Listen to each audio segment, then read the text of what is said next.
Fala galera, tudo bem? Vamos continuar aqui as respostas aí do. Tentar fazer as respostas do livro do Padre Jorge, né? Então, agora o capítulo de juízos, né? Não, desculpa, de termos. Termos, nomes, né? Então, explica a natureza da abstração, o quão importante é essa operação para a formação do conceito lógico, o que você entende por um fantasma, como ele se difere do conceito. Então, a abstração é o processo que a mente usa, né? Para distinguir as características que compõem um ser, né? Características universais. Você vai percebendo em separado características que o ser possui, né? Então, você tem ali um gato preto, por exemplo. Na verdade, ele é uma coisa só, né? Mas você vai distinguir, você fala, não, essa coisa também, por um lado, é um gato, por outro lado, é uma coisa preta também, né? Então, você vai separando ele em notas, como se diziam os antigos, né? Então, notas porque coisas que você nota, né? Que você percebe, né? Nele. Então, você vai abstraindo, né? Separando, montando um objeto como se fosse fazendo uma lista de coisas, né? Ele é assim, assim, assim, assim. Isso é fundamental para a formação do conceito, porque o conceito justamente é isso, né? Pelo menos um conceito universal, né? Você tem várias notas que compõem esse ser, né? Então, a diferença disso para um fantasma é que o fantasma é uma imagem mental, né? Como se fosse um desenho, uma fotografia, né? Ou uma imagem que a gente tem na cabeça, né? Enquanto o conceito, ele tá além da imagem, né? Então, eu posso pegar pessoas diferentes, né? Com características diferentes e eu reconheço nela elas serem humanas, por exemplo, né? Então, porque é bem difícil você dizer exatamente.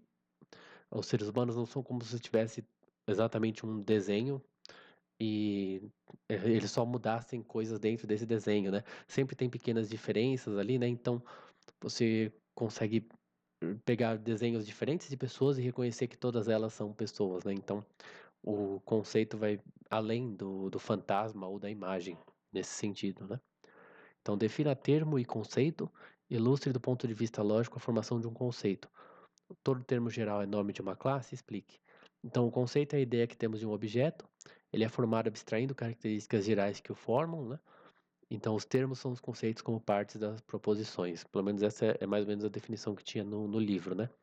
Então, ilustre do ponto de vista lógico a formação de um conceito, né? É você abstraindo, reconhecendo características que tem no objeto. Daí você forma o conceito, encontrando aquilo que tem de universal nele, né? Aí essa achei bem difícil, todo termo geral é nome de uma classe. Eu acho que sim, porque seria, né, você tem uma classe daqueles objetos a qual esse conceito cabe, né? Como a gente falou que todos os conceitos universais têm uma intenção e uma extensão, então a extensão dele é uma classe, né, de seres que tem a qual esse conceito se aplica. Então, imagino que sim, né? Embora a gente viu que não é muito correto você entender a, a proposição como pertencimento a uma classe, né? Isso dá meio que um erro. O pertencer a uma classe é uma consequência, né? Você consegue, depois que você entende o que é um termo universal, você consegue imaginar uma classe em que todos esses seres estão contidos, né?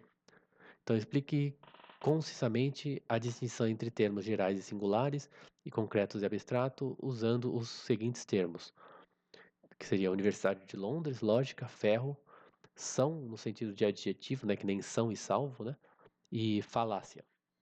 Aí eu coloquei os termos singulares são aqueles que só podem ser aplicados a um ente, né, como a Universidade de Londres, não existe outra, né? Universidades em Londres podem existir várias, né, mas teoricamente a Universidade de Londres seria uma.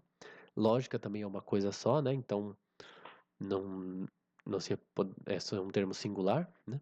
E os termos gerais ou universais são os que se aplicam a vários entes, como são, né, várias coisas que podem ser ditas sãs, e falácias, que são várias falácias, né?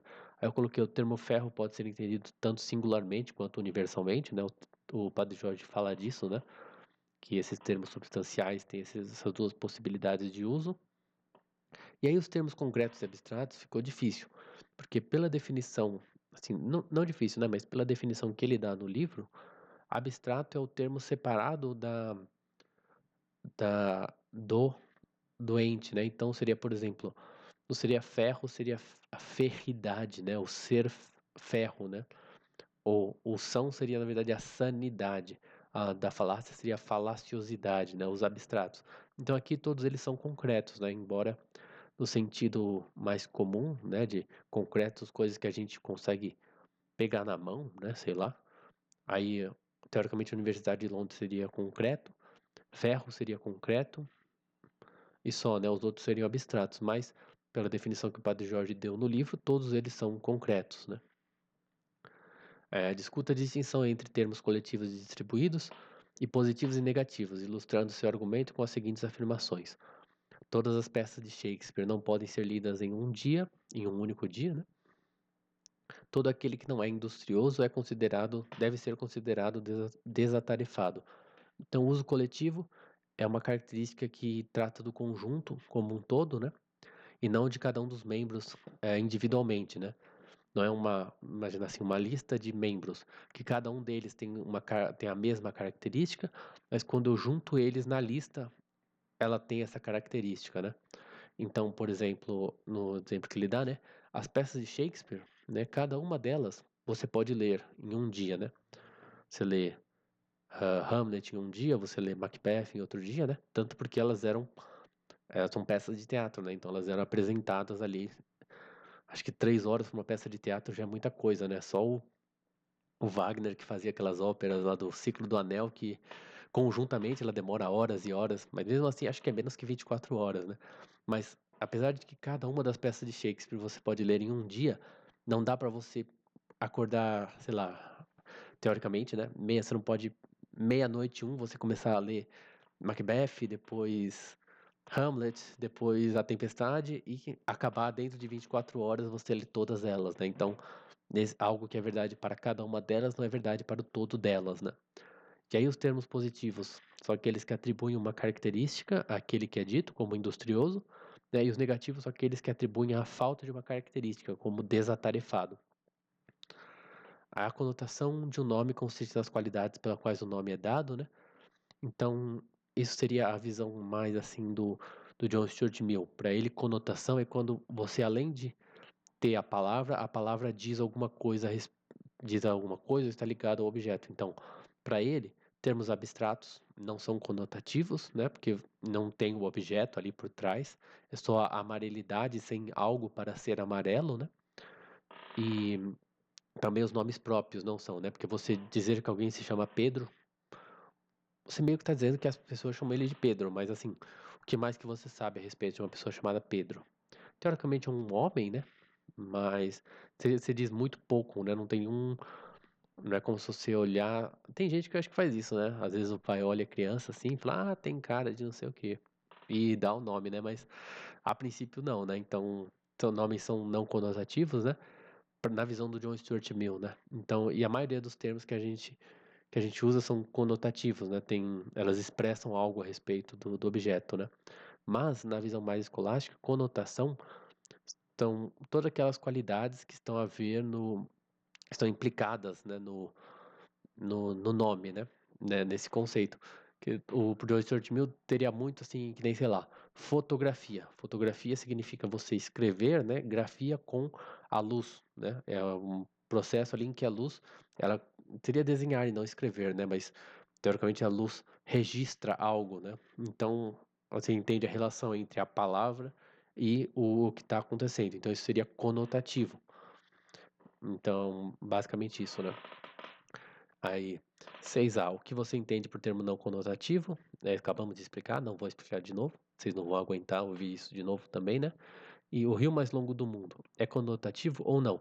Sim, é conotativo porque diz algo a respeito bom, na visão do Mill, porque diz algo a respeito, né, desse rio, e conotativo, peraí, na visão escolástica seria seria não conotativo, porque o conotativo é quando você diz algo, por exemplo, amarelo. Você diz amarelo, mas você sabe que é alguma coisa que é amarela, né? Alguma outra coisa. O rio mais longo do mundo é o quê? É o rio. Então ele é tipo ele mesmo. Então, enquanto que o conceito conotativo é algo que na verdade está em outra coisa. O rio está no rio, então é não conotativo, né? Então, na visão do Mill, é conotativo, porque você entende algo a respeito do rio, né? não é só atribuído que nem um nome próprio, né? Como, por exemplo, se você pegasse o nome de um rio, né? Rio Nilo. Nilo, o que significa Nilo, né? Tipo, então não tem nada a ver, né? Mas como o rio não é uma característica de uma característica que está em outra coisa, na visão escolástica, rio é não conotativo. Aí ele pega aqui a palavra Popocatépetl, é um termo não conotativo para nós, em virtude de não sabermos o que os mexicanos querem dizer com isso. Então, na visão do mil, isso até faria sentido, assim, porque você não sabe o que que isso está conotando, né? O que que isso, em relação ao que esse nome está sendo dado. Mas o mais correto é dizer que ou ele é conotativo ou ele não é, porque depende do que os mexicanos querem dizer com isso, né?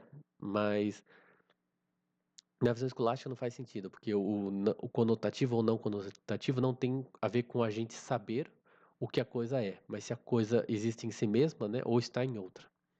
Então, basicamente isso. Explique e critique a afirmação de que a intenção e a extensão variam inversamente, né? Então, a intenção é o conjunto de características implicadas em um conceito, né? O que a gente está querendo dizer dos objetos que tem da qual pode ser dito esse conceito, né? E extensão são os indivíduos a qual ele se aplica, né? E então, conforme expressamos mais características em um conceito, isso é, aumentamos sua intenção, o número de indivíduos que possuem todas essas características tende a diminuir, né? Não pode aumentar, né? Se os homens corintianos não podem ser mais do que os homens, né? Porque ele tem que primeiro ser um homem e depois ele tem que ser corintiano. Então não tem como aumentar o conceito mais. Então a tendência é diminuir, mas podemos adicionar a um conceito características que já pertenciam a toda a sua extensão. E aí não diminui, porque todo mundo que já estava na extensão continua na extensão, né? Então seria como, para usar alguns matemáticos falam, né? Não é que ela é decrescente, ela é não crescente, né? Ela pode continuar igual ou diminuir, mas ela não pode subir, aumentar, né? Aí, o que é um termo infinito? Essa noção foi às vezes atacada, como podemos defendê-la? Então, o termo infinito é um termo que o Padre Jorge chama de puramente negativo, como um não gato, né? Então, ele indica características, não indica as características que um ser possui, mas aquelas que ela, mas ele não ser um outro ser, né? Então, eu olho para uma coisa, por aqui tem uma touca na minha mesa, né? Uma touca de frio, eu falo, isso aqui é um não homem, que ela não é um homem, né? Então, ela é bem estranha, né, nesse sentido, mas ela pode ser defendida com o fato de a mente entende um ser em um ser o que ele não é. Então esse ser pode ser usado, esse termo pode ser usado feitas as ressalvas, né, de que ele é bem, como falava Aristóteles, ele não tem os limites dele, né?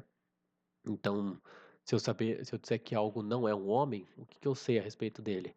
Ah, não é um homem, é um animal. Não, porque também várias plantas não são animais e também não são homens, né? Então, seres, Deus não é um homem, então outros animais, objetos inanimados, né? Então, todo tipo de coisa, né? Então, seria isso. Considere cuidadosamente a noção de termos concretos e abstratos, sobre qual deles, se algum, você classificaria os adjetivos. Então, os termos abstratos, né, na visão escolástica, né, seria aqueles que estão removidos do ser em que eles deveriam estar, né? Então seria amarelidade, não amarelo, né? Porque você fala, ah, por exemplo, Sócrates é homem e não Sócrates é humanidade. Então, quando se transforma no abstrato como humanidade, você separou ela do Sócrates e de qualquer pessoa no qual esse termo estaria. Então, os adjetivos, apesar de determinarem não um ente que existe em si mesmo, mas uma característica presente nesse ente, não estão separados desse ente, portanto, concretos. Acho que ficou bem difícil, né? Mas o adjetivo, ele mostra algo que está no ente, então ele está no ente, então ele tem que ser concreto, né? Se ele fosse abstrato, você está separando ele do ente, e o adjetivo é justamente apontar algo que está no ente, né? Então ele é concreto. Então explica as seguintes divisões de termos. A primeira é equívoco, unívoco e análogo, e a segunda é primeira e segunda intenção.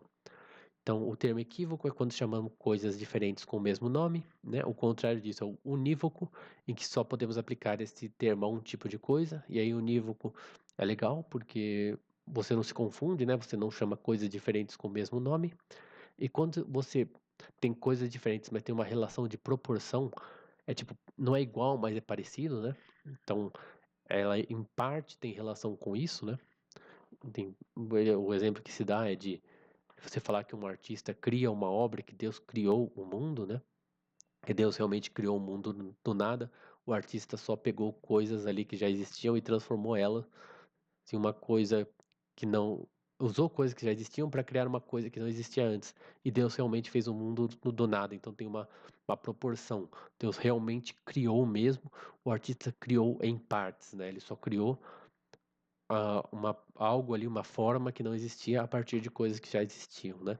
Então isso seria dito análogo, tem essa proporção, né? O artista não cria tanto quanto Deus cria, né? E aí é bem complicado também porque não é unívoco, mas também não é equívoco, né? Porque não são coisas totalmente diferentes, mas não são coisas totalmente iguais. Aí quanto aos termos de primeira e segunda intenção, primeira intenção são as características que o ente tem em si mesmo, e segunda intenção são as características que o conceito desse ser tem, né? Então, nenhum cavalo é uma espécie, mas o termo cavalo é uma espécie. Quando a gente separa o conceito, né, dos seres que o possuem, a gente pode se perguntar, tá, esse conceito de cavalo, assim, cavalo, mamífero e preto, vamos supor, né? Então tem um cavalo preto, então tem cavalo, mamífero e preto. São três conceitos. E eles se aplicam a um ser real, ou a vários seres reais, né, que são certos cavalos. Você fala, mas o que que ele representa nesse ser, né? Ela fala, um só representa uma característica menos importante, que seria a cor, né? Então, preto. O outro representa, mamífero, representa uma característica que os cavalos têm, mas não é só que outros seres além dos cavalos têm. Então, seria o gênero, né? E quando você diz dos cavalos que eles são cavalos, você está dizendo o tipo de indivíduo, né, de ser, né, que ele é. Então, a gente diz, isso tem a ver, então, com os conceitos e não com os seres, né? É sobretudo dos conceitos. Então, um cavalo não é uma espécie, né? E nenhum mamífero, quando você vê nenhum mamífero, nenhum dele é um gênero, né? Ele é sempre um mamífero, um indivíduo. Então, esses conceitos que surgem quando a gente separa os conceitos dos indivíduos são de segunda intenção, porque eles tratam dos conceitos que a gente tem, se são gêneros, se são espécies, se são propriedades, acidentes, etc., né? E não dos seres vivos, são segunda intenção, e aquelas coisas que tratam dos indivíduos diretamente são primeira intenção. Ufa, acabou. Então espero que vocês tenham gostado. Até a próxima, galera. Valeu.